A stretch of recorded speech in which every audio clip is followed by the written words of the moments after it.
Hello friends, আজকে topic একটা অন্য বিষয় নিয়ে। আজকে টপিক হচ্ছে ইন্টারনেটের দুনিয়ার একটা খারাপ দিক বলা যেতে পারে, বা অন্ধকার এর জগৎ যেটা, সেটা হচ্ছে ডার্ক ওয়েব।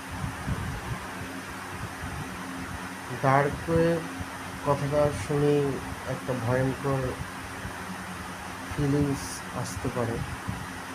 অনেকে জানে, অনেকে অবশ্য জানে না। ডার্ক ওয়েব আসলে আমরা যখন ইন্টারনেট ব্যবহার করি, মোবাইল ল্যাপটপ যা হোক, তখন হয় না আমরা সার্চ করি ডাব্লিউ বা এইচটিটিপি, ওয়ার্ল্ড ওয়াইড ওয়েব আর হাইপার টেক্সট ট্রান্সফার প্রোটোকল।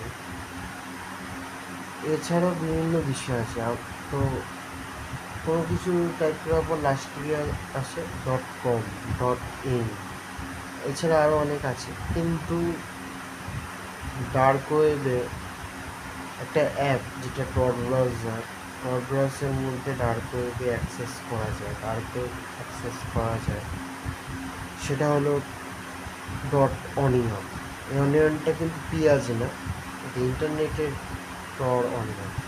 টর ব্রাউজারের মাধ্যমে ডার্ক ওয়েবে প্রবেশ করা যায়, এছাড়া গুগল থেকেও প্রবেশ করা যায়, কিন্তু ভিপিএন নিয়ে টর ব্রাউজারটাই সব থেকে সোজা ডার্ক ওয়েবে প্রবেশ করা।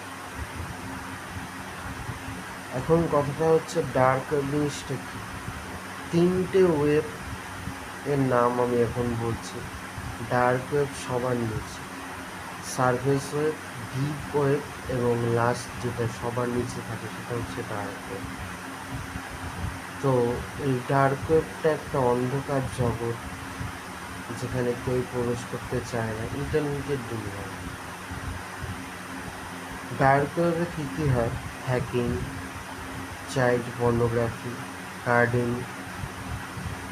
তারপর ডার্ক ওয়েবের মধ্যে বিভিন্ন টেররিস্টদের আলাপ সংলাপ, তাদের কনভারসেশন শোনা যায়। ডার্ক ওয়েব কিন্তু বেশিরভাগ ক্ষেত্রে যেটা দেখা গেছে পরিসংখ্যানে, মানে ক্রাইম যারা আছে, ক্রিমিনাল, মার্ডারার, তারাই কিন্তু ডার্ক ওয়েবটা বেশি ইউজ করে। কিন্তু আর্মি পুলিশরাও ডার্ক ওয়েব ইউজ করে, কেউ ভালো হিসেবে, কেউ খারাপ হিসেবে। এবার একটা প্রশ্ন আসতেই পারে যে আমি এত কথা বলছি, আমি কি ডার্ক ওয়েবে কোনোদিন গেছি? হ্যাঁ, আমি ডার্ক ওয়েব অ্যাক্সেস করেছিলাম, এখনও করি ডার্ক ওয়েব, কিন্তু সেটা আমি খারাপভাবে নিই না। আর আমি কোনোদিনই চাইবো না যে ডার্ক ওয়েবের এমন একটা জায়গা যেটা এক্সিস্ট করে, সেটা হচ্ছে রেড রুম, যেখানে live murder, live torture chamber দেখতে পাওয়া যায়। তো প্রথমত বলতে গেলে কার্ডিং জিনিসটা কি। কার্ডিংটা হচ্ছে fake password, fake credit card dark ওয়েবে করা যায়। এবং যেসব বইগুলো ব্যান্ড আছে, ব্যান করে দিয়েছে গভর্নমেন্ট, কিংবা যেসব সিনেমা ব্যান্ড আছে, সেগুলো ডার্ক ওয়েবে দেখা যায়। দ্বিতীয়ত টেরোরিস্টদের কনভারসেশন জানা যায়, হয়তো তারা কী বলতে চাইছে, একটা টেররিস্টের সঙ্গে আর একটা টেররিস্টের কনভারসেশন এই ডার্ক ওয়েবে জানা যায়। আর রেডরুমটা হচ্ছে একটা টর্চার চেম্বার, যেখানে লাইভ মার্ডার করা হয়, লাইভ টর্চার করা হয়। এবং এই টর্চারটার পিছনে কিন্তু অনেকে বিটকয়েন হিসেবে রাখে, যে এই টর্চারটা কত মারাত্মকভাবে করা যাবে। মানে তারা করে শুধু লাইফের ফ্রাস্ট্রেশন দূর করার জন্য, কিন্তু এটা খুবই খারাপ। আমি কখনো রেড রুমে যাইনি। রেড রুমে হয় কি, দুটো ক্যামেরা থাকে, একটা চেয়ার, অনেক উদাহরণ আছে, আমি একটা উদাহরণই দিচ্ছি। একটা চেয়ার, সেই চেয়ারে একটা নেকেড প্রেগনেন্ট মহিলাকে বসানো হয় এবং তার হাঁটুতে গুলি করা হয়। এবং কিছু কিছু ডার্ক কাহিনীতে জানা যায়, একধারে নাকি গরম চাকু গরম করা হয় এবং তারপর টর্চার শুরু হয়। এর বেশি আমি আর বললাম না। জঘন্য একটা নরক তৈরি হয় সেখানে। তো এই যেটা ডার্ক ওয়েবে রেড রুমের শিকার হয় বেশিরভাগ ক্ষেত্রে গরিব মানুষ। কেননা সাপোজ একটা উদাহরণ আমি দিচ্ছি, একটা মেয়ে যখন প্রেগনেন্ট হয় তখন কিন্তু সে নিজের খাওয়ার কথা ভাবে না, সে অন্তঃসত্ত্বা এবং তার ভিতরে যে জন্মটা যে পরবর্তীকালে যে তার সন্তানের জন্ম হবে তার পুষ্টিকর খাবারের জন্য তার গর্ভাবস্থায় সে তখন নিজের কথা কিন্তু ভাবে না, যখন তার সন্তান বা সন্ততির কথা ভাবে।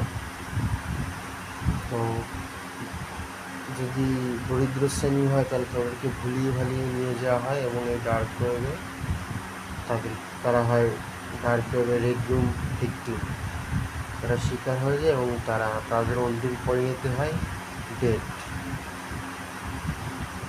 তো আর যেটা টর ব্রাউজার কালিনাক্সে হ্যাকিং করা যায়, বিভিন্ন সিসিটিভি হ্যাকিং, যে কার প্রোফাইল আর অ্যাকাউন্ট বিভিন্ন কিছু হ্যাকিং হয়ে তাদের ব্যাংক থেকে সমস্ত টাকা চুরি হয়ে যায় এই হ্যাকিংয়ের মাধ্যমে। হ্যাকিং, এথিক্যাল হ্যাকিং ছাড়া কিন্তু অন্য কোনো হ্যাকিং ক্রাইম বলা যেতেই পারে আমি যতদূর জানি। তো বলেছিলাম যে পুলিশ, আর্মি অফিসাররা বা ক্রিমিনালরাও এই ডার্ক ওয়েব অ্যাক্সেস করে, টেররিস্ট। তো এর মাধ্যমে যারা অন্ধকার জগতে যাওয়ার চেষ্টা করে, ডার্ক ওয়েবে যাওয়ার চেষ্টা করে, surface web, deep web, dark web, তারা কিন্তু মানসিকভাবেও খুব একটা সুস্থ নয়, কারণ এই জিনিসটা খুব অত্যন্ত সাধারণ না। সব জিনিসই খারাপ, সব জিনিসই খারাপ দেখতে পাওয়া যায় এই ডার্ক ওয়েবে, কোনো ভালো জিনিস নেই। আর সব থেকে জঘন্য যে জিনিসটা সেটা হচ্ছে চাইল্ড পর্নোগ্রাফি। মানুষ যে কেন এই জিনিসটা দেখে আমি অন্তত বুঝে উঠতে পারছি না।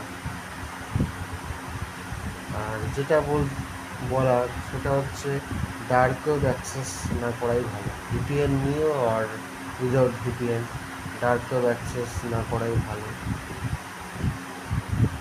আর যেটা হচ্ছে যে dark web hacking, child pornography, human trafficking, red room ছাড়াও আর একটা যে জিনিস সেটা হচ্ছে drugs supply. Drugs supply dark ওয়েবের মাধ্যমে পাওয়া যায় এবং কোনো ড্রাগস যেটা হচ্ছে brown sugar, cocaine, heroin, LSD, যেটা হচ্ছে লাইসার্জিক অ্যাসিড, ডাইথেনামাইড, নিকোটিন, বিভিন্ন ড্রাগস নিতে হলে ডার্ক ওয়েবের থেকে আর ভালো জায়গা কিন্তু নেই। তো এই হচ্ছে ডার্ক ওয়েবের বিষয়, খুবই খারাপ। কিন্তু একটা কথা যে মাকড়সার জালের মতো সব কিছু ছড়িয়ে ছিটিয়ে আছে এবং ডার্ক ওয়েব হচ্ছে একটা মুখোশ। যারা ডার্ক ওয়েব ইউজ করে তাদেরকে ধরাও খুব মুশকিল, তাদেরকে হ্যাক করাও মুশকিল। এমনকি টর ব্রাউজারটাও নিজেও হ্যাক হয়েছিল, কিন্তু না, কোনো কিছুই ব্যান করা যাবে না যে এত বড় একটা খারাপ জিনিস এটাকে ব্যান করবে না, কারণ এটা সারা বিশ্বজুড়ে এখন মাকড়সার জালের মতো ছড়িয়ে পড়েছে। আর এই ডার্ক ওয়েব বা টর ব্রাউজার, এই টর ব্রাউজারকে চালায় কিন্তু ইউএস গভর্নমেন্ট। 2001 সালের পর থেকে টর ব্রাউজার আস্তে আস্তে আজকে টর ব্রাউজার, ডার্ক ওয়েব অনেক পরিচিত একটা শব্দ।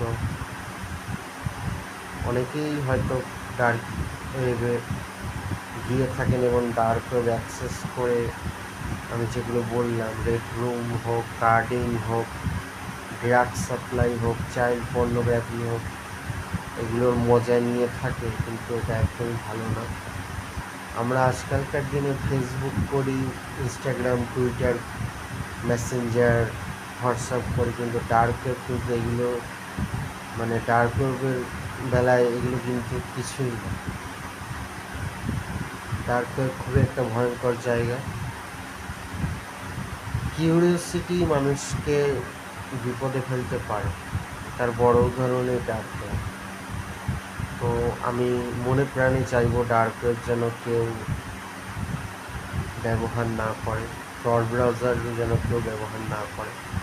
এটা নিজেরই ক্ষতি, কারণ একটা মেন্টাল প্রেশার পড়বে। রেড রুমে ওরকম ভয়ঙ্কর টর্চার, লাইভ মার্ডার দেখে অনেকেরই মেন্টাল প্রেশার পড়বে, এবং তারা বিটকয়েনে, যেটা বিটকয়েন করে যে কতটা যন্ত্রণাদায়ক মৃত্যু দেওয়া যাবে রেড রুম ভিকটিমকে, এটাও করে ফেলতে পারে। কিন্তু এটা একদমই ভালো না, একদমই ভালো না। তো সবাইকে একটাই অনুরোধ, ডার্ক ওয়েব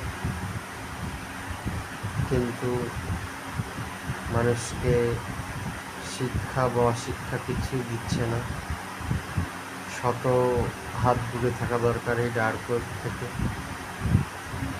ডার্ক ওয়েব জিনিসটা কিউরিওসিটি না দেখানোই ভালো। এবং যেটা আমার বলার কথা, যে